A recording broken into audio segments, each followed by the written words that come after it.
Okay, here's another video from the Wayback Machine. 2020.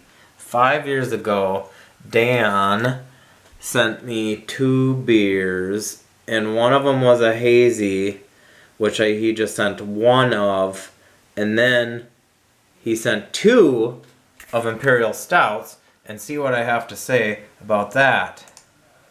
Dan, thank you so much.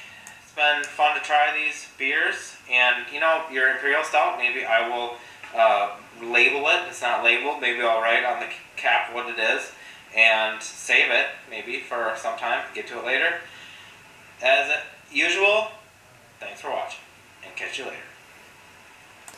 So, I did label it.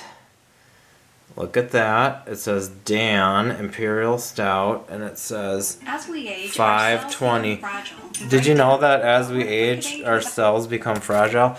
Anyway, what's funny is this past week, Dan messaged me, and he asked, did I ever try his Imperial Stout? The second bottle, and I honestly had completely forgotten about it. But I did label it, and I went into my cellar where I knew it would be if I still had it, and I'll be darned, I found it.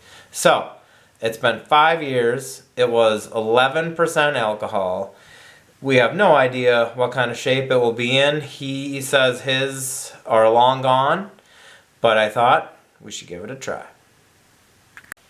Alright, I've been drinking this for a few minutes, letting it warm up a little bit.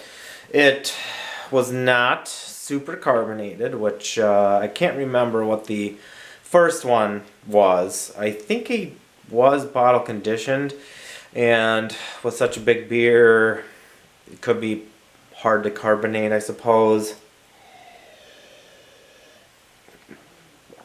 The good news is it is not a drain pour. It's not terrible. For a 5-plus-year-old homebrew that has not been stored in the supremely best conditions. The room that it's in is nice and cold all winter, but in the summer it gets up to 70 degrees, so it's not like a kind of a cool root cellar that stays cool all year round.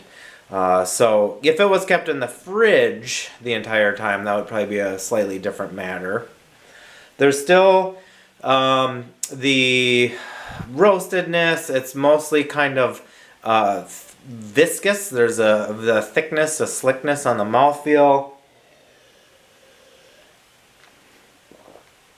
It leans towards, I would say, really like a sweet side with a little bit of bittersweet chocolate kind of notes. Not really coffee. There's a tiny bit of roast flavor.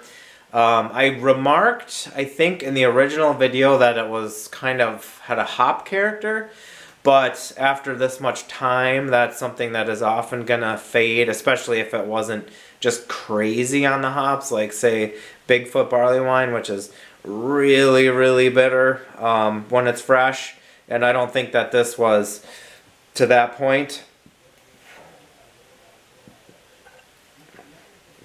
There is a little bit of oxidation, a little bit of like a sherry brandy kind of note, but overall it's I mean, this could be the last, probably is the last bottle of this in existence, unless Dan gave it to other people who squirreled it away.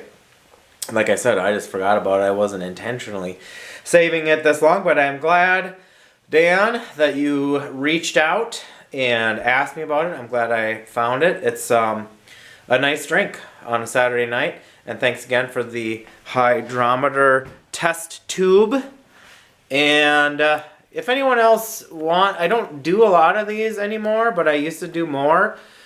And I know that people aren't brewing as much and people's budgets are a little tighter, but if anybody wants to send me a beer for some honest feedback, like I said, I used to do more of these reader reviews. I call them, and I'd be happy to do more. Let me know. And otherwise, thanks for watching. Catch you later.